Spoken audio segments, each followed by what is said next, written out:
Bien, bonjour à tous. Merci d'être présents à cet atelier. J'ai le plaisir d'accueillir avec moi sur cet atelier deux entités. La ville de Saint-Nazaire qui va témoigner un petit peu de ce qu'elle utilise comme outil numérique pour la gestion du risque amiante. Et puis Bretagne Service Amiante, qui est une entreprise de désamiantage. Donc je vais leur passer déjà la parole pour qu'ils puissent se présenter, donner un peu de contexte sur leurs entités, tout simplement, pour qu'on ait une vision globale de chaque entité. Et puis ensuite, j'ai quelques questions à leur poser, à partager avec eux, des retours d'expérience sur leur utilisation, puisque ces deux établissements ont choisi des solutions numériques depuis maintenant quelques années, presque 10 ans pour certains. Donc ça, c'est assez intéressant d'avoir des premiers retours. Donc Alan, est-ce que tu peux nous présenter vite fait, entre guillemets, la ville de Saint-Nazaire et ce que vous faites au niveau de la gestion des risques? Bonjour, donc Alain Lecarf, mairie de Saint-Nazaire, gestion du patrimoine. Donc nous, on a la connaissance de la partie amiante pour ce qui nous concerne aujourd'hui, sur tous les bâtiments de la ville. Donc salle polyvalente, gymnase, école. Et on vient de récupérer la même compétence pour l'agglomération. Alors moi je m'appelle Yves-Claude Cerise, je suis responsable qualité sur l'entreprise Bretagne Service Amiante. Et voilà, un utilisateur sur plusieurs aspects de l'outil SEG Link, dans le suivi du chantier notamment. Et en termes d'activité, vous faites du SS3 ou de la SS4, les deux? Comment ça se On fait essentiellement des chantiers en SS3 et une petite partie en SS4 qui tend à se développer là prochainement. Bonjour, donc moi c'est Yann Le Foll, donc effectivement aussi Bretagne Service Amiante. Moi je suis le directeur technique. Je suis là depuis à peu près 6 ans et comme disait Yves-Claude, on a tendance à se développer maintenant vers le SS4. Nous on est une entreprise, on reste plutôt dans la région du Morbihan, autour de Vannes, et on a aujourd'hui 20 personnes sur le terrain. Voilà.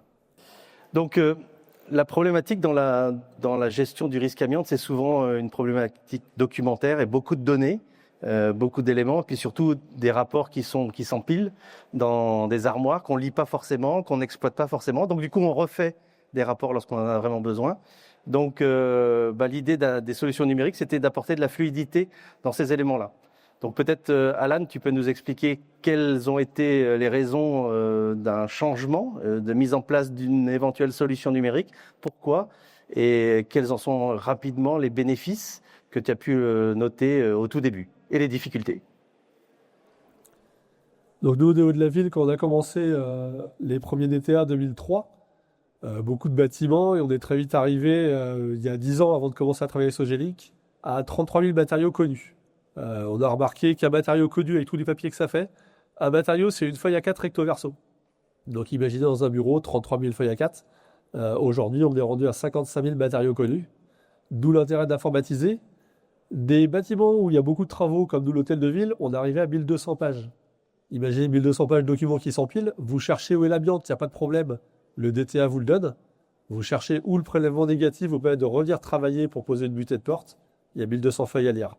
D'où l'intérêt de la solution informatique avec des plans qu'on a fournis, des prélèvements directement posés sur la carto, sur le logiciel, et toute personne à qui on a donné les droits peut aller consulter l'outil elle-même et savoir si elle va pouvoir travailler ou pas. Du coup, ces DTA, ces documents, quand vous faites des travaux, vous les transmettez à des entreprises comme BSA.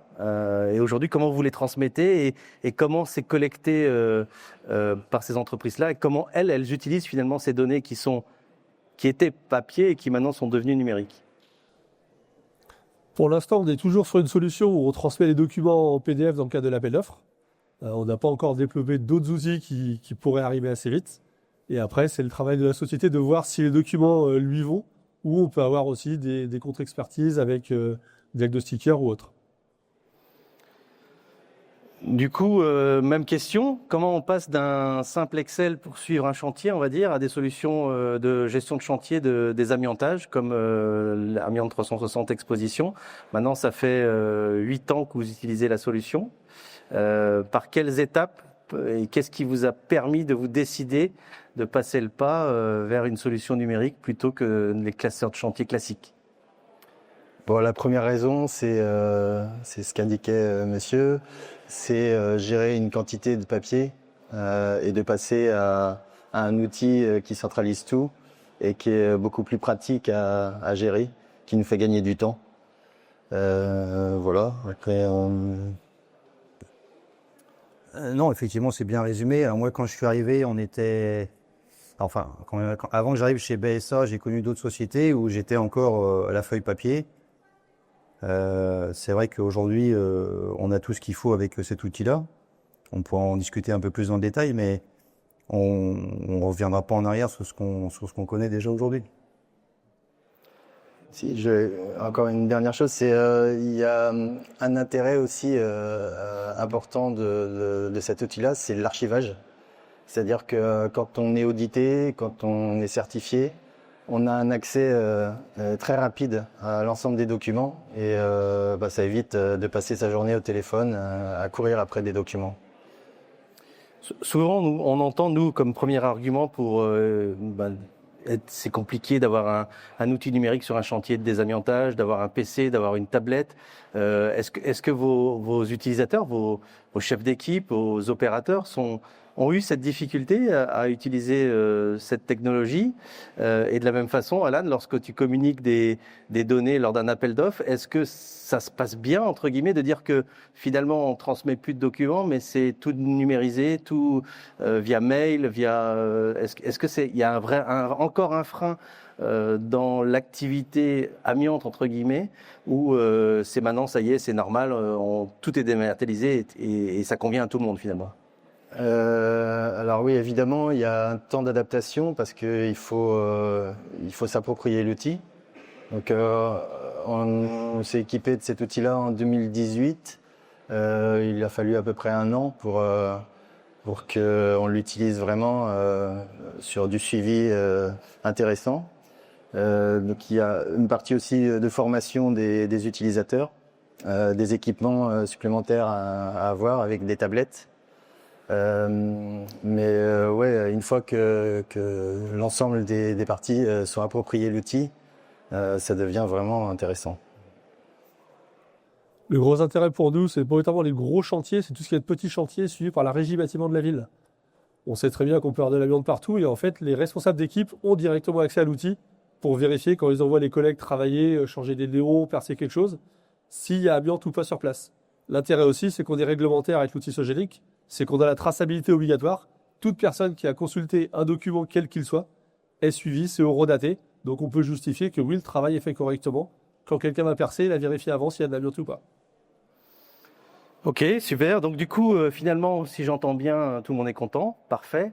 Est-ce que avec ces outils numériques, vos besoins ont évolué? C'est-à-dire que c'est toujours pareil, hein, lorsque on change de voiture, on veut une voiture qui est plus confortable, qui roule peut-être, qui consomme moins et ainsi de suite. Donc, quand on passe du classeur papier ou des documents à du numérique, est-ce que vos besoins ont évolué et est-ce que les outils vous permettent aujourd'hui de franchir finalement une marche supplémentaire dans de la productivité, dans du gain pour vos utilisateurs, dans du gain pour l'activité elle-même, hein, proprement dite, du gain économique notamment?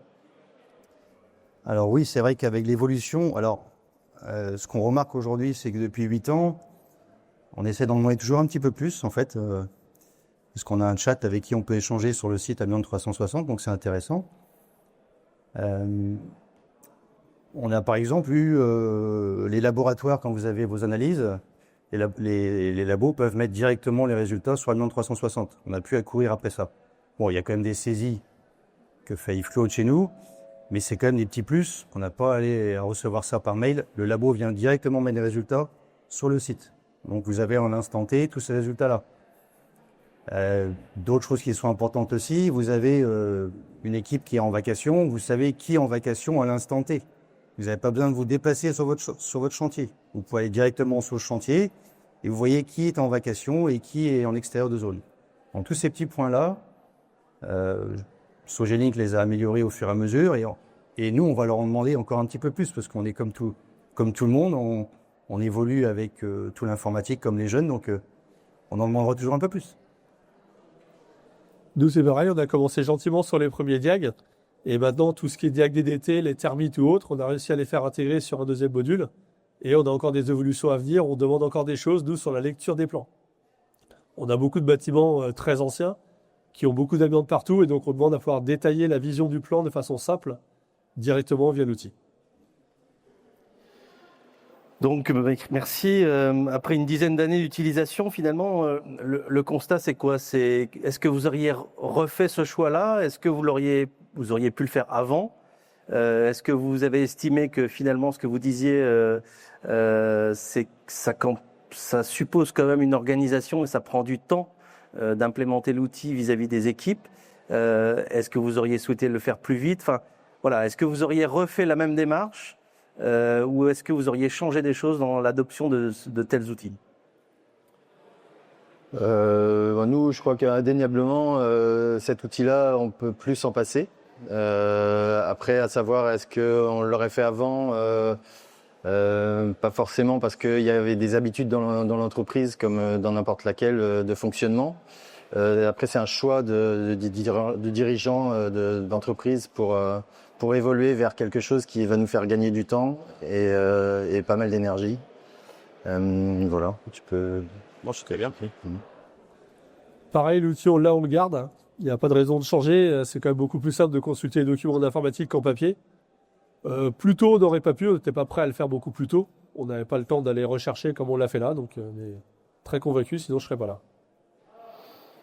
Merci. Donc, du coup, si on synthétise, si vous aviez une demande à faire, puisque l'éditeur est là, pour une fois, on est bien présent devant même des témoins. Si vous aviez une demande particulière à faire dans l'outil qui vous faciliterait encore plus la vie demain, ce serait quoi? Je persiste toujours sur mon détail des matériaux, sur la quantité de matériaux détaillée un peu plus sur les plans. Alors, je me précise, l'application Amiante 360 Patrimoine qu'utilise la ville de Saint-Nazaire est une application où on intègre les plans des différents bâtiments. Et sur ces plans, on vient poser un calque dans lequel on va faire figurer des pastilles vertes, des pastilles rouges. Lorsque c'est amianté, c'est rouge, bien évidemment. Lorsque c'est vert, c'est pas amianté. Et effectivement, selon la taille des bâtiments, qui peuvent être très importants, les étages peuvent être très importants, du coup, les prélèvements apparaissent tout petits.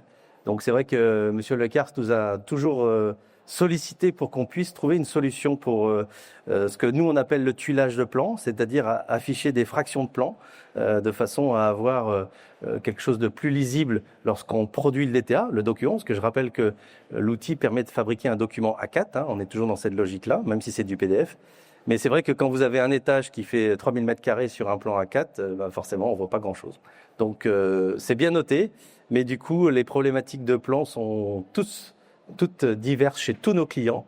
Et je rappelle que la solution Amiante 360, c'est une solution SaaS, donc c'est une solution qui est commune. Les développements qui sont faits sont communs à l'ensemble de nos clients. Donc, on essaye d'attraper le plus de clients motivés à faire ce genre d'évolution pour le prioriser dans notre roadmap et effectivement satisfaire le plus grand nombre à ce moment-là. Nous, sur notre utilisation de l'outil, on aurait peut-être une demande à faire sur la statistique, un moyen de filtrer des données pour pouvoir sortir des informations particulières sur l'outil. Sinon, on a vraiment une utilisation. Liliane a évoqué tout à l'heure des fiches d'écart annuelles, savoir où est-ce qu'il y a eu des écarts sur tel et tel chantier, de façon à avoir un suivi précis. Alors, on le fait par chantier, mais on ne le fait pas sur l'ensemble des chantiers, effectivement. Ok, donc je suis limité parce qu'il y a Thomas Collin qui fait sa conférence à 11h40. Donc, je voulais quand même finir un petit peu avant, de façon à permettre à vous, chers auditeurs, de nous poser des questions, parce que j'imagine qu'il y en a peut-être. Et surtout, on a la chance d'avoir un maître d'ouvrage et une entreprise de travaux, ce qui est pas souvent le cas de réunir, ce que je disais, je voulais les remercier à nouveau, c'est pas souvent le cas de réunir ces deux profils d'établissement sur un même endroit. Donc n'hésitez pas à poser des questions si vous le souhaitez, aussi bien à Sogeling que à la ville de Saint-Nazaire ou à Bretagne Service Amiante. Alors la première est toujours très très dure, mais après en général ça marche. Donc moi j'en ai une pour commencer. Monsieur Lecarf, vous gérez combien de mètres carrés, combien de bâtiments avec l'application? Les mètres carrés, je les ai pas en tête. On a plus de 400 bâtiments entre la ville et l'agglo. 55 000 matériaux, je disais, ce qui correspond à 5 000 matériaux amiantés. Et on doit être à 2 500 rapports intégrés. Nous, sur notre activité de suivi de chantier, on doit gérer approximativement 300 chantiers entre le SS3 en majorité et quelques chantiers de SS4 sur une année. D'accord. Et vous travaillez avec combien de laboratoires différents? On fonctionne avec 3 laboratoires. D'accord. Et les 3 aujourd'hui déversent nativement dans l'application directement? Ouais. Ok. Donc moi j'ai posé mes questions. Y en a-t-il? Monsieur Prodhomme, je vous laisse vous présenter. Oui, bonjour, Emmanuel Prodhomme de la région Mortagne. Comme moi, je rejoins Monsieur Lecarf sur la cartographie, hein, mais vous le savez déjà. Je voulais savoir, on est au moins 2. Je voulais savoir si, en tant qu'entreprise de travaux, il y a des possibilités d'avoir accès au patrimoine d'un maître d'ouvrage et à l'identique d'un diagnostiqueur, pouvoir modifier une donnée. Et je pense notamment au rapport de fin de travaux. Ou est-ce que c'est, je ne suis pas sûr qu'aujourd'hui c'est possible, mais est-ce que c'est une évolution pour demain? Alors, comme vous le savez, les applications, quelles qu'elles soient, sont ouvertes. Hein, c'est des applications SaaS. Donc, en fait, lorsque vous êtes client, donc quand Monsieur Lecarf veut ouvrir des droits à l'extérieur de son établissement, il peut le faire. Donc, soit à des entreprises de travaux, soit des diagnostiqueurs, soit à n'importe qui, hein, tout simplement. Eh bien, ça, c'est pareil. Ils l'ont évoqué. Hein, aujourd'hui, leur application est ouverte à leurs diagnostiqueurs. C'est eux qui décident à qui ils ouvrent l'application. Donc, pour revenir plus précisément à votre question, on a un module travaux dans l'application qui permet effectivement aux donneurs d'ordre d'ouvrir des phases de travaux suite à un rapport avant travaux, soit à une entreprise de désamiantage. Et là, l'entreprise va pouvoir consulter l'ensemble des documents historiques concernant le bâtiment, donc le DTA et les anciens rapports, par exemple, y compris le rapport avant travaux courant. Bien évidemment, c'est possible. Et ensuite, le maître d'ouvrage va être capable de piloter les phases de travaux pour arriver jusqu'au rapport de fin de chantier ou au rapport de fin de travaux. Par contre, on est bien d'accord, il n'est pas possible de le modifier. Aujourd'hui, vous pouvez créer des versions différentes parce que vous pouvez demander effectivement à l'entreprise de modifier son rapport, mais la responsabilité du rapport de fin de travaux, elle est chez l'entreprise de travaux et en aucun cas chez le maître d'ouvrage. J'ai bien répondu? Une autre question? Alors, je rappelle que historiquement, la brique travaux qui était dans une option chez Sogelink est devenue standard. Donc, depuis cette année. Donc, tous nos maîtres d'ouvrage qui ont choisi l'application Amiante 360 peuvent bénéficier maintenant nativement de l'application travaux, ce qui permet donc d'indiquer à l'application qu'on a fait des modifications dans le bâtiment, d'intégrer les rapports de fin de travaux et donc de modifier le DTA, de le mettre à jour, tenant compte de ces travaux. Ce qui était une option payante auparavant. Mais effectivement, la plupart de nos maîtres d'ouvrage maintenant réalisent des travaux dans tous leurs bâtiments. Beaucoup d'SS4 et aussi pas mal de SS3, notamment sur la ville de Saint-Nazaire. Hein. Ce que tu n'as pas dit, Alan, c'est que historiquement, pourquoi tu as choisi l'application, c'est que la ville était très concernée par le risque amiante. Ville de la reconstruction, dont beaucoup d'amiante installés, et pas mal d'amiante dans les chantiers de l'Atlantique. Donc là, une problématique très connue pour les gens avec malheureusement beaucoup de décès. Donc forcément, on est beaucoup suivi par l'ADEVA, l'ADEVA 44, l'association de défense des victimes de l'amiante, qui est venue nous voir plusieurs fois suite à des articles sur des gros travaux dans la ville. Et à chaque fois, on leur a montré, entre autres via l'outil Sogelink, qu'on avait un suivi qui était conforme, qui était réglementaire et qu'on connaissait ce qu'on avait à faire. Après, je reviens aussi sur la traçabilité que vous évoquiez tout à l'heure. C'est vrai que on a de plus en plus d'entreprises de travaux, donc certifiées 1552, qui sont juste jeunes certifiés et qui utilisent aussi l'outil, ce qu'on n'avait pas trop prévu, comme aide-mémoire pour pas oublier des étapes dans la construction d'un chantier de désamiantage. Parce que, comme vous l'avez dit, soit on est du métier, effectivement, on connaît tout le process, on l'a fait par papier, mais on a de plus en plus de nouveaux entrants. Et donc, forcément, il faut un petit peu un didacticiel pour leur permettre de ne pas oublier des éléments qui seraient cruciaux pour leur certification. Est-ce qu'il y a d'autres questions?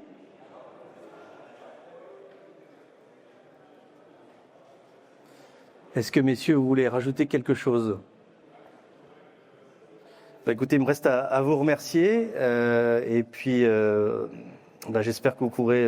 nous avons un stand, le stand 16, juste à côté. Si vous voulez voir ces messieurs, leur poser des questions directement, n'hésitez pas.